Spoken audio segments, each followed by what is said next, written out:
এইটা আমাদের গ্রাম। এই যে দুধ দুইছে আমার দিদি, এই দিদি দুধ দইছে গরুর।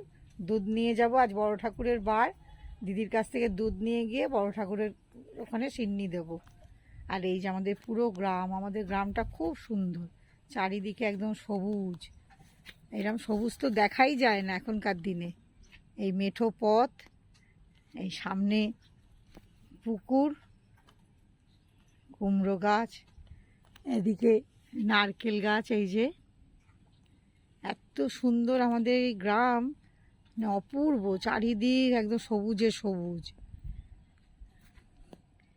এই যে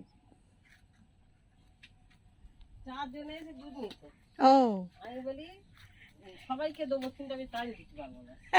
আজকে বড় ঠাকুরের বার না, আজকে দুধের খুব চাহিদা। টাইম কি করে দেবো বলো? সেই তো, আমি নিজের জায়গায় আমি নেই। হ্যাঁ সে যদি এক্ষুনি যদি হয়তো তোমাকেও আমি দুধ দিতে পারতাম না। সে যদি বলতো এই জমির ঘাস তুলতে তাই যাবে, তো, শুধু মেয়েটাকে নিয়ে গেছি বলে হ্যাঁ আমার ছাড় হয়ে গেছে।